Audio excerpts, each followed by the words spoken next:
پروردگار بحروں بر، پروردگار بحروں بر۔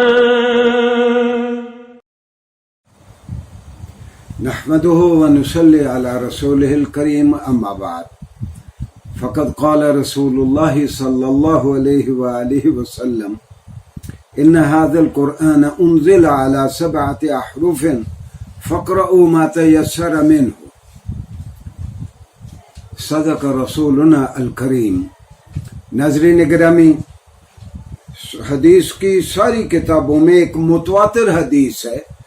متواتر حدیث ہم اس کو کہتے ہیں کہ جو رسول اللہ صلی اللہ علیہ وسلم سے بہت سارے صحابہ نے سنی اور بہت سارے صحابہ نے آپ کی اس بات کو آگے رپورٹ کیا، اور حدیث کے تقریباً سبھی مجموعوں میں اس کو نقل کیا گیا۔ تو یہ متواتر حدیث ہے۔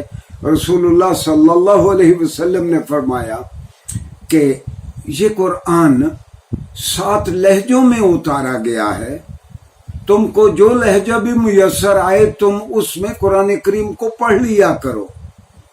یہ رسول اللہ صلی اللہ علیہ وسلم کا فرمان تھا اپنے اولین مخاطبین کے لیے جو آپ کے سامنے عرب تھے۔ قرآن کریم عربی زبان میں نازل ہوا، اور عرب قبائل کے لہجوں میں بڑا اختلاف تھا۔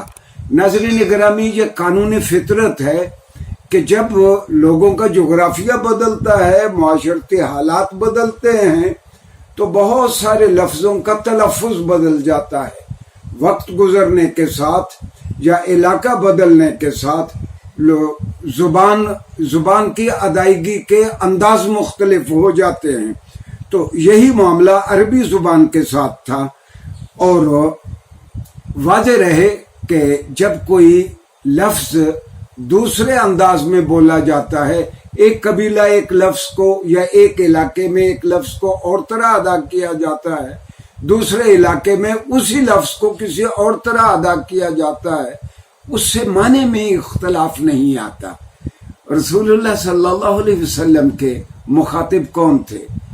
آپ کے مخاطب تو بدو تھے، بچے تھے، بوڑھے تھے، عورتیں تھیں، پڑھے لکھے لوگ بہت کم تھے۔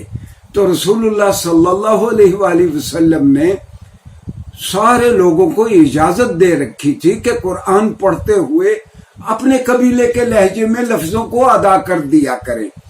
تو قرآن کریم کے اس 5 منٹ کے پروگرام میں ہم جائزہ لیں گے کہ عربوں کے درمیان اختلاف کی نوعیت کیا تھی، لیکن اس سے پہلے میں عرض کر دوں یہ فنامنا اور یہ قانون فطرت کہ لوگوں کا جغرافیہ بدلنے کے ساتھ لفظ کی ادائیگی کا طریقہ بدل جاتا ہے۔ میں اردو زبان سے اس کی 2-4 مثالیں آپ کی خدمت میں عرض کرتا ہوں۔ مثال کے طور پر اردو زبان کے کئی مکاتب فکر ہیں، کئی ایسی جگہ ہیں جہاں سے اردو پلی بڑھی اور اردو کی افزائش ہوئی۔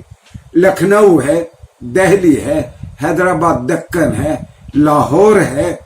تو ایک جگہ پہ لوگ مٹی کہتے ہیں، دوسرے کسی علاقے میں لوگ مٹی کہتے ہیں۔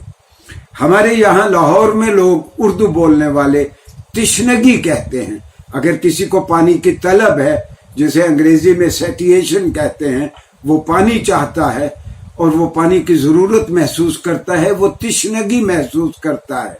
لکھنؤ اور دہلی کے کئی جگہوں پہ لوگ اس کو تشنگی کہتے ہیں۔ آپ کو یاد ہوگا کہ ایک پاکستان کا بہت بڑا غزل گانے والے ایک حبیب ولی محمد تھے، وہ گایا کرتے تھے سورج چھپ گیا، اور لاہور میں ہم کہتے ہیں سورج چھپ گیا۔ تو یہ ان کو انگریزی میں ہم ڈائلیکٹل ویریئنٹس کہتے ہیں۔ یہ دنیا کی ساری زبانوں میں اسی طرح ہے۔ مثال کے طور پر آپ اپنے موبائل پہ انگریزی کا ایک لفظ دیکھتے ہیں تو اس میں ایک پروویژن آتی ہے کہ اس لفظ کو برطانیہ میں اس طرح پروناؤنس کیا جاتا ہے اور امریکہ میں اس لفظ کو اس طرح پروناؤنس کیا جاتا ہے۔ تو بنیادی بات یہ ہے کہ جب کوئی نبی آتا ہے وہ خدا کی شناخت کروانے کے لیے آتا ہے۔ وہ ایک خدا شناس معاشرہ بنانے کے لیے آتا ہے، ایسا معاشرہ بنانے کے لیے کہ جس میں فرد فرد کا استحصال نہ کرے، فرد معاشرے کا استحصال نہ کرے، اور معاشرہ کسی فرد کا استحصال نہ کرے، سارے لوگوں کو اپنے حقوق اور اپنے فرائض معلوم ہوں، اور ایک خدا شناس اور کیئرنگ سوسائٹی بنے۔ نبی تو اس لیے آتے ہیں، نبی لسانیات پڑھانے نہیں آتے، اور یہ خالص لسانی مسئلہ ہے۔ میں اس کی ایک اور مثال دوں گا کہ بخاری شریف میں ہے کہ سیدنا عمر رضی اللہ عنہ نے ایک جلیل القدر صحابی حضرت حکیم بن حزام کو سورہ فرقان کے کچھ لفظ کسی اور طرح پڑھتے سنا، تو سیدنا عمر ابن الخطاب رضی اللہ عنہ ان کو پکڑ کے گویا ایک طرح کھینچتے ہوئے لائے رسول اللہ صلی اللہ علیہ وسلم کے پاس۔ یا رسول اللہ، یہ غلط پڑھ رہا ہے۔ رسول اللہ صلی اللہ علیہ وسلم نے فرمایا کہ ہاں حکیم بن حزام آپ پڑھیں۔ آپ نے پڑھا، جب آپ نے پڑھا تو آپ نے کہا آپ نے ٹھیک پڑھا۔ آپ نے سیدنا عمر سے کہا، اے عمر، یہ قرآن 7 لہجوں میں اترا ہے۔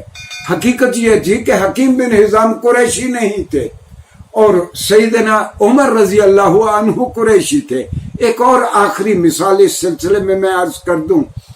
ایک مسلم اسپین کے بہت بڑے عالم تھے آجلونی، ان کی ایک کتاب ہے کتاب الابانہ عن القراءات، 1979 میں یہ دمشق سے شائع ہوئی۔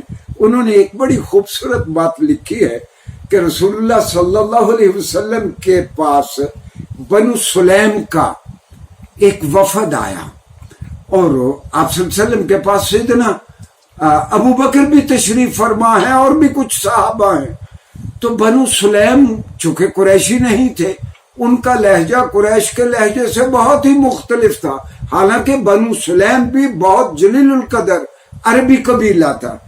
تو ان کے نمائندے نے رسول اللہ صلی اللہ علیہ وسلم سے جو گفتگو کی، تو رسول اللہ صلی اللہ علیہ وسلم وہ جب قافلہ چلا گیا، وہ نمائندہ بنو سلیم کا، وہ سفارت ان کی چلی گئی، تو سیدنا ابو بکر رضی اللہ عنہ نے رسول اللہ صلی اللہ علیہ وسلم سے فرمایا، ما رأیت افصح عرب منک، یا رسول اللہ، میں نے آپ سے زیادہ فصیح میں نے آج تک کوئی نہیں دیکھا۔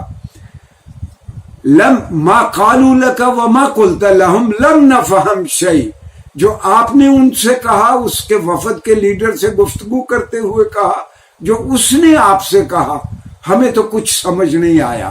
حالانکہ بنو سلیم بھی عرب تھے، رسول اللہ صلی اللہ علیہ وسلم بھی عرب تھے، تو یہ لہجوں میں اس قدر اختلاف تھا۔ تو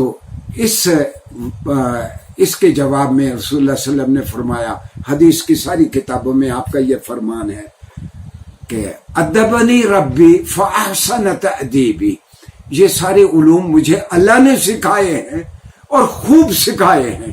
ناظرین گرامی، قرآن کریم اسی عربی زبان میں اترا، اور رسول اللہ صلی اللہ علیہ وسلم نے لوگوں کو اس زمانے میں اجازت دے رکھی تھی کہ تم اپنے اپنے لہجے میں قرآن پڑھ لیا کرو۔